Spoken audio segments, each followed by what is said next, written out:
आप देख रहे हैं नेटवर्क 33 राजकुमार के साथ। तो चलिए बढ़ते हैं आज की कहानी की ओर।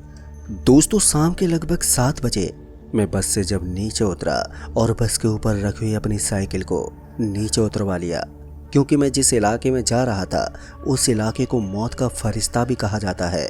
बस के कंडक्टर ने एकदम से बोला, अरे भाई साहब, यहाँ से आगे भी कोई रास्ता जाता है क्या? ऐसा लगता है कि यहाँ तो दुनिया ही खत्म हो गई है। असल में मैं जिस इलाके की तरफ जा रहा था उस गांव में जाने के लिए मुझे एक बड़े ही सुनसान मैदान को पार करना था। एकदम सूखा पड़ा वो मैदान दिखने में बहुत ही अजीब सा लगता था। बारिश के मौसम में भी उस मैदान में घास नहीं होती थी। सबसे बड़ी चीज़ तो ये थी कि बारिश होने के बावजूद उस मैदान में दूर दूर तक कहीं भी घास नजर ही नहीं आती थी। खैर, उसके बाद मैंने अपनी साइकिल बस के ऊपर से उतारी और फिर उसे लेकर तुरंत ही वहाँ से चलने लगा। मैंने अपने कदमों की रफ्तार को बढ़ा दिया था। मैं जल्दी जल्दी पैडल मारते हुए उस गांव की तरफ बढ़ता जा रहा था। अनाज से भरे हुए खेतों के बगल से वो रास्ता गुजरा था और यूं ही अपनी साइकिल को रफ्तार से चलाते चलाते किसी तरह से मैं ठीक उसी जगह पर पहुंच गया जहां पर मुझे जाना था। सबसे पहले मैंने अपने दादाजी के बारे में पूछना शुरू किया, क्योंकि ये पहली बार था जब मैं इस गांव में पहुंचा था।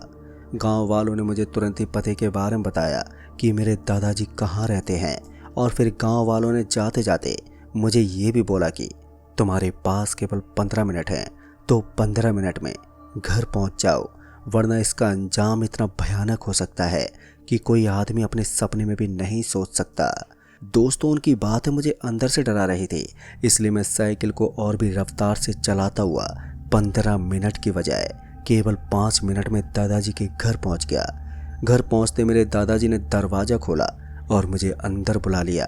अब तक धीरे धीरे वो समय हो गया था जब गांव वाले अपने अपने दरवाजे को बंद कर देते थे और अपने अपने घर की एक खिड़की खोल देते थे। मुझे नहीं मालूम ये कौन सा नियम था, लेकिन यहाँ कुछ थोड़ा अजीब सा लगता था। फिर उसके बाद मैंने अपने दादाजी से कहा, दादाजी, मुझे एक बात समझ में नहीं आई, आखिर आप सभी गाँव वाले रात होते ही इतनी बुरी तरह से क्यों डर जाते हैं? फिर इस पर मेरे दादाजी ने कहा, बेटा, ये बहुत ही भयानक दास्ता है जिसे हर कोई नहीं जान सकता। तुम बड़े हो जाओ, फिर मैं तुम्हें इसके बारे में ज़रूर बताऊंगा। लेकिन अब मेरा मन उस बात को जानने के लिए बेताब हो गया था और मैं किसी भी कीमत पर दादाजी से जानना चाहता था कि आखिर ये मामला क्या है। मैंने अपने दादाजी को मनाने की बहुत ही कोशिश की, लेकिन मेरे दादाजी का कहना था कि तुम्हारी सेफ्टी के लिए मैं इस चीज़ का जिक्र नहीं कर सकता। हालांकि उस वक्त मुझे गुस्सा तो बहुत आ रहा था, लेकिन फिर मैंने इस चीज़ को नज़रअंदाज करना ही बेहतर समझा। रात के लगभग 10 से 11 बजे होंगे। सब कुछ एकदम नॉर्मल चल रहा था और अब सोने का भी समय हो गया था। इतने में ही मुझे ऐसा लगा कि गांव में कोई बस आई हो। ये बस की आवाज़ सुनकर मेरी तो आंखें बड़ी बड़ी हो गईं। मैंने अपने दादाजी से भी पूछा, अरे दादाजी, अगर इस गांव के अंदर बस आती है तो फिर लोग इतनी दूर से पैदल चलकर क्यों आते हैं? और साथ ही मुझे भी इतनी दूर से अपनी साइकिल घसीटकर गांव लेकर आना पड़ा। मेरे लफ्ज़ सुनकर मेरे दादाजी ने कहा, बेटा, इस गांव के अंदर आने वाली बस किसी इंसान के लिए नहीं होती है। चुपचाप से आप आराम करो और ज़्यादा बहस मत करो। दादाजी ने इस बार मुझे धमका कर सुला दिया, पर यह सब चीज़ मेरे दिमाग में बार बार चक्कर काट रही थी। पता नहीं क्यों, लेकिन अब मुझे इस चीज़ का पता लगाने की चुल मच गई थी कि आखिर इस गांव में चलता क्या है। अभी तक तो जो सब कुछ मैंने देखा था वो एक इंट्रो था, पूरी की पूरी फिल्म तो अभी बाकी थी। रात को यूं ही दादाजी से बात करते करते कब मेरी आंख लग गई पता ही नहीं चला। फिर उसके बाद जब सुबह मेरी आंख खुली तो मुझे ऐसा लगा कि गांव के बहुत से लोग एक साथ मिलकर ज़ोर ज़ोर से हल्ला मचा रहे हैं। जब मैंने अपने दादाजी के बिस्तर की तरफ देखा तो वो बिस्तर पर नहीं थे, शायद वो भी घर से बाहर निकल गए थे। उसके बाद मैं भी उठा और घर से बाहर निकलकर देखने लगा। दरअसल मैंने देखा कि हमारे घर से थोड़ी दूर आगे एक मकान था और वहाँ पर लगभग 50 से 60 लोग एक बड़ा सा घेरा बनाकर खड़े थे। ऐसा लग रहा था कि वहाँ पर कोई गड़बड़ हुई है। एक समय के लिए मैं वहाँ जाना तो चाहता था, लेकिन जब दूर से ही मैंने अपने दादाजी को हाथ हिलाते हुए देखा तो फिर मैं उनके पास नहीं गया। लेकिन अब इस गांव में हो रही इन छोटी मोटी घटनाओं ने मेरे अंदर एक सस्पेंस बना दिया था कि आखिर यहाँ पर हो क्या रहा है। थोड़ी देर के बाद दादाजी वापस घर लौट आए और घर लौटने के बाद जब मैंने दादाजी से फिर से उस चीज़ के बारे में पूछने की कोशिश की तो मेरे दादाजी ने बताया कि रात को ही किसी भूत ने उस आदमी के ऊपर अटैक कर दिया है। दरअसल वो अपने घर की खिड़की को खोलना भूल गया था। जिस तरह से हम दरवाजे को बंद करके खिड़की खोल देते हैं, ठीक वैसे ही पूरा गांव इस काम को अंजाम देता है। और जो रात को खिड़की नहीं खोलता है तो वो उसे बहुत ही नुकसान पहुंचा देता है।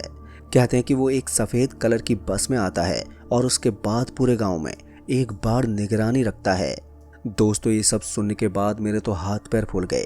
हालांकि मुझे इस चीज़ पर विश्वास तो नहीं हो रहा था, लेकिन जिस तरह से दादाजी मुझे बता रहे थे उससे तो ऐसा ही लग रहा था कि ज़रूर ये कुछ बहुत ही भयानक चीज़ है। फिर मैंने अपने दादाजी से कहा, लेकिन दादाजी वो है कौन? तब मेरे दादाजी ने बताया कि कुछ लोग उसे एक पेंटर बताते हैं, तो कुछ लोग उसे एक भटकता हुआ शैतान भी बताते हैं, और कुछ लोगों का तो ये भी कहना है कि गांव के किसी मजदूर को उसकी पूरी तनख्वाह नहीं मिली और उसकी मौत हो गई। कहते हैं कि यही वजह है कि लोग अपनी खिड़की को खुला रखते हैं। लेकिन दादाजी की इन बातों में मुझे उतना दम नहीं लगा। एक बार के लिए मुझे तो लगा कि ये कोई चोर हो सकता है, लेकिन दूसरी बार मेरे मन में ये भी ख्याल आया कि अगर वो कोई चोर होता तो किसी को नुकसान पहुंचाने की बजाय चोरी करके चला जाता। लेकिन मेरा मन अब इस चीज़ को जानने के लिए उतावला होने लगा था कि आखिर में उसके बारे में पता कैसे लगाऊं। फिर धीरे धीरे समय बीता और उसके साथ ही सूरज फिर से पश्चिम दिशा की तरफ ढलने लगा। शाम होते होते फिर से गांव वालों ने उन्हीं हरकतों को अंजाम देना शुरू कर दिया। मेरे दादाजी ने मुझे बताया कि आज हम जिस आदमी के चारों तरफ घेरा बनाकर खड़े हुए थे वो कल सुबह मरा हुआ मिलेगा। जिस बिस्तर पर आज उसे सुलाया जाएगा वो उसी बिस्तर पर उसकी डेड बॉडी मिलेगी। दादाजी एक के बाद एक मेरे सामने रहस्य की गुत्थी उलझा रहे थे, जिसको समझ पाना हर किसी की सोच से परे हो। फिर बाद में मैंने अपने दादाजी से पूछा, दादाजी आप मुझे सारी चीज़ों के बारे में विस्तार से क्यों नहीं बताते? लेकिन दादाजी ने मेरी बात को इग्नोर करते हुए कहा, बेटा कुछ चीज़ों को ना जानना ही बेहतर होता है। दादाजी की बात सुनकर मैं फिर से मुस्कुराया और इस बार मैंने ठान लिया था कि चाहे कुछ भी हो आज मैं यही देखूंगा कि आखिर रात को यहाँ पर कौन आता है। धीरे धीरे समय बीता और अपना बिस्तर पकड़ लिया। रात होते होते दादाजी की आंख लग गई और मैं अभी भी जगा हुआ था। मेरी नज़र अभी भी बाहर वाली खिड़की पर थी और मैं जल्दी से उठा और उस खिड़की के पास जाकर खड़ा हो गया। फिर अचानक मुझे ऐसा लगा कि गांव में कोई बस आई हो और इस बस की आवाज़ को सुनकर ही मेरे दिल की धड़कनें तेज हो गई हों। हालांकि मैं जानना चाहता था कि बाहर से कौन आया है, लेकिन अंदर एक अजीब सा डर मुझे बेचैन कर रहा था। फिर मैंने खिड़की से झांकते हुए हल्का सा देखने की कोशिश की तो मैंने देखा कि मेरे बिल्कुल सामने एक बस खड़ी हुई नज़र आ रही थी। उस बस को देखते मैं थोड़ा सा हैरान हो गया। फिर उसके बाद मैंने खिड़की से झांकते हुए बाहर की तरफ देखना शुरू कर दिया। दरअसल मैंने देखा कि बस से उतरे हुए वो 3 लोग दूसरी तरफ जा रहे थे। मुझे नहीं मालूम उस तरफ क्या था, लेकिन वो लोग बारी बारी से सबके घर के पास जाते और वापस से घूमकर किसी दूसरे मकान को देखते। पर सबसे ज़्यादा हैरान कर देने वाली बात तो ये थी कि वो सभी एक ही तरह से चलते थे। उसके बाद मुझे कुछ अजीब लगा, इसलिए मैं गलती से अपनी उस खिड़की से बाहर निकला और सीधा गांव के बीचों बीच पहुंच गया। पता नहीं उस टाइम पर मुझे क्या हुआ कि मैं सीधा बस के पास ही चला गया तो मैंने देखा कि अंदर से वो बस एकदम सुनसान थी। उसके अंदर मुझे कोई भी नज़र नहीं आ रहा था। इससे पहले कि मैं उस बस को टच करता कि अचानक से पीछे से आवाज़ आई, और वो भाई साहब यहाँ पर क्या कर रहा है? जैसे मैंने पीछे घूम कर देखा तो उसके बाद तो मानो मेरी जुबान एक जगह पर ही अटक सी गई। मुझे समझ में नहीं आ रहा था कि अब क्या बोलूं। दरअसल मैंने देखा कि जिन 3 लोगों को मैंने अभी अभी बीच गांव के अंदर भटकते हुए देखा था, वही 3 लोग मुझे बिल्कुल अपने सामने नजर आ रहे थे। पर ताजुब की बात तो ये थी कि उनके हाथ में एक डेड बॉडी पड़ी थी, और कहीं ना कहीं वो उसी आदमी की डेड बॉडी थी जिसके बारे में बताया जा रहा था। शायद वो सभी उसी आदमी को लेकर यहाँ से निकल रहे थे और गलती से मैं उनकी चपेट में आ गया। तभी उनमें से एक आदमी ने मुझे एकदम से पकड़ा और उसने मुझे एक हाथ से ही हवा में उठाकर बस के अंदर धकेल दिया। बस के अंदर गिरते ही मुझे घुटनों पर जोर की चोट लगी, जिस वजह से मैं दर्द से कराहने लगा। एक तरफ मैं एक बहुत ही बड़ी गलती को अंजाम दे चुका था और ऊपर से अब इस आदमी ने मुझे बस के अंदर कुछ इस तरह से पटका हुआ था कि दोबारा मेरी उठने की हिम्मत ही नहीं हुई। मेरे पीछे पीछे वो तीनों आदमी भी उस बस के अंदर दाखिल हो गए। उन्होंने उस डेड बॉडी को सीट पर रखा और उसके बाद एक आदमी सीधा बस की ड्राइंग सीट की तरफ जाने लगा। मैंने सही मौके का इंतज़ार किया और फिर तुरंत ही उठा और बस के दरवाजे से नीचे कूद गया। बस से नीचे कूदने के बाद एक बार के लिए मुझे लगा कि मैं यहाँ से बचकर निकल जाऊँगा, लेकिन बस से नीचे कूदने के बाद मुझे एहसास हुआ कि वो तीनों लोग पहले से नीचे खड़े थे। एक बार फिर से उन तीनों लोगों को अपने सामने देखकर मेरी तो हवा ही निकल गई। इससे पहले कि वो मुझे फिर से बस के अंदर फेंक देते तो मैंने किसी तरह से हिम्मत जुटाई और उसके बाद यहाँ से सरपट भागने लगा। मैं भागते भागते उस बस से थोड़ी दूर आ गया था, लेकिन वो आदमी अभी भी मुझे अपने पीछे ही नजर आ रहे थे। जब भी मैं पीछे पलट कर देखता तो ऐसा लगता कि वो मेरे बिल्कुल पीछे ही खड़े थे। वो मेरा पीछा इस कदर कर रहे थे मानो वो मुझसे कभी भी दूर ही नहीं गए थे। मैंने उन तीनों को बहुत बार अपने से दूर छोड़ने की कोशिश की, लेकिन मुझे ऐसा लग रहा था कि मैं जितना भी भागता वो मेरे बिल्कुल उतने ही करीब पहुंच जाते। ये चीज़ अब इतनी ज़्यादा हो गई थी कि मैं चाहकर भी उनसे दूरी नहीं बना पा रहा था। तभी उनमें से एक आदमी ने अचानक से आवाज़ लगाई और कहा, जितना भागना है उतना भाग लो, आज हम तुम्हें जिंदा नहीं छोड़ेंगे। पहले तो मैं उनकी हिस्ट्री के बारे में जानना चाहता था, लेकिन जिस तरह से उन्होंने मेरी हालत बनाई हुई थी उस हिसाब से अगर मैं उनसे कोई भी बात करता तो शायद वो लोग मुझे 1 मिनट में ही पकड़कर जिंदा दफना देते। ऐसे में मैंने ज़्यादा सोचना बेहतर नहीं समझा और जिस तरफ मैं भाग रहा था उसी तरफ मैं भागता रहा। फिर थोड़ी दूर आगे जाने के बाद वो तीनों आदमी ना जाने कैसे लेकिन अचानक ही मेरे सामने आकर खड़े हो गए और ये आखिरी बार था जब मैंने उन तीनों को इतने करीब से देखा था। फिर मैंने देखा कि उन तीनों की चेहरे की हालत बहुत ही ज़्यादा ख़राब थी। उनमें से किसी की आंख फूटी हुई थी तो किसी का जबड़ा बहुत ही ज़्यादा चौड़ा था, मानो किसी ने चाकू से उसके चेहरे पर घाव बनाए हों। अब ये सब दिखने में इतना ज़्यादा डरावना था कि उसके बाद मेरे मुंह से कोई आवाज़ ही नहीं निकल सकती। तभी उन लोगों ने कहा, इतना छोटा होने के बावजूद तुम्हारे अंदर इतना जिगरा कि तुम हमें देखने के लिए घर से बाहर निकल गए। इस गांव में आज तक किसी भी इंसान ने इतनी हिम्मत नहीं जुटाई। सच में मैं तुम्हारी हिम्मत की दाद देता हूँ, लेकिन हमारे नियम के हिसाब से तुम्हें अब हमारे साथ चलना होगा और अगर तुम हमारे साथ नहीं जाओगे तो हम तुम्हें जानबूझकर घसीटकर अपने ही साथ ले जाएंगे।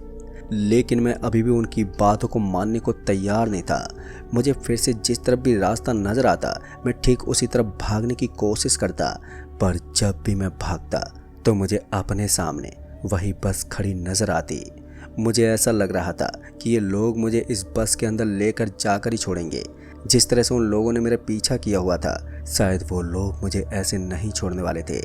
तभी मुझे कुछ याद आया और फिर मैंने उन लोगों से कहा, तुम लोगों को जो करना है वो कर लो, मैं अभी भी तुम लोगों के साथ नहीं जाऊंगा। दरअसल मुझे अपने सामने वैष्णो देवी का मंदिर दिख रहा था। एक समय के लिए मुझे लगा कि ये लोग मुझे मंदिर में भी नहीं छोड़ने वाले, लेकिन फिर अंदर से एक अजीब सी फीलिंग आई कि मुझे किसी भी हालत में इस मंदिर के अंदर पहुंच जाना है। शायद उसके बाद ये लोग मुझे कोई भी कष्ट नहीं दे सकते। आखिर में मैंने उस मंदिर की तरफ चलना शुरू किया और हैरान की बात तो ये थी कि अब वो लोग मेरी तरफ नहीं आ रहे थे, वो एक ही जगह पर स्थिर थे। शायद मैंने इनसे बचने की एक नई तरकीब निकाल ली थी। मैं बड़ी सफलता के साथ उस मंदिर के पास पहुंच गया था और उस मंदिर के पास पहुंचकर मैं तेज तेज सांसें लेने लगा। अभी भी वो तीनों लोग अपने भयानक चेहरे से मेरी ओर देख रहे थे। उनका वो देखने का तरीका इतना ज़्यादा डरावना था कि कमज़ोर दिल वाला तो कब का मौत के घाट उतर जाता। हालांकि मैं अभी भी अपनी ज़िंदगी बचाने के लिए बहुत ज़्यादा संघर्ष कर रहा था। फिर आखिर में मैं मंदिर की सीढ़ियों से होता हुआ मंदिर के अंदर दाखिल हो गया। जैसे ही मैं मंदिर के अंदर पहुंचा तो वो लोग मेरा पीछा करना बंद कर चुके थे। मेरे अंदर भी एक उम्मीद का संचार हो चुका था। मुझे लग रहा था जैसे कि मैंने आज अपनी ज़िंदगी में सब कुछ हासिल कर लिया हो। मैं अब लंबी लंबी सांसें लेते हुए उस मंदिर के एक कोने में जाकर बैठ गया, पर पता नहीं क्यों अब मेरा सर बहुत ही ज़ोर से भारी होने लगा था। ऐसा लग रहा था कि किसी ने मुझे नशे की दवा खिला दी हो। मैं चाहता था कि अब जल्दी से जल्दी सुबह हो जाए और मैं किसी तरह यहाँ से जिंदा बचकर निकल जाऊँ, क्योंकि मैं जल्दी से अपने दादाजी से मुलाकात करना चाहता था और उन्हें आज हो रही इन सभी घटनाओं के बारे में बताना चाहता था। फिर उसके बाद पता नहीं क्यों लेकिन मेरा सर भारी होने की वजह से मेरी आंखें जलन करने लगी और फिर मैं अपनी आंख मसलते हुए कब सो गया मुझे पता ही नहीं चला। फिर जब मेरी आंख खुली तो मैंने देखा कि मैं गांव के एक चबूतरे के बगल में लेटा हुआ था और अब तक सुबह के 7 बज चुके थे। गांव के बहुत सारे लोग मेरे आजू बाजू में खड़े थे और मेरे आजू बाजू में चक्कर काट रहे थे। तभी उनमें से एक आदमी ने मेरा शर्ट उतारा और मेरे पीठ के ऊपर कोई निशान देखने लगा। फिर उस आदमी ने बोला, इसके पीठ के ऊपर तो कोई निशान ही नहीं है, मतलब इसके ऊपर उन लोगों का कोई साया नहीं है। इतना सुनने के बाद मेरी भी सांस में सांस आई और इसके बाद उन लोगों ने मुझे तुरंत ही अपने घर पर जाने को कहा। शायद मेरे दादाजी भी उन लोगों के बीच में पहुंच गए थे, इसलिए वो सीधा मेरे पास आए और वो मुझे डांटने लगे।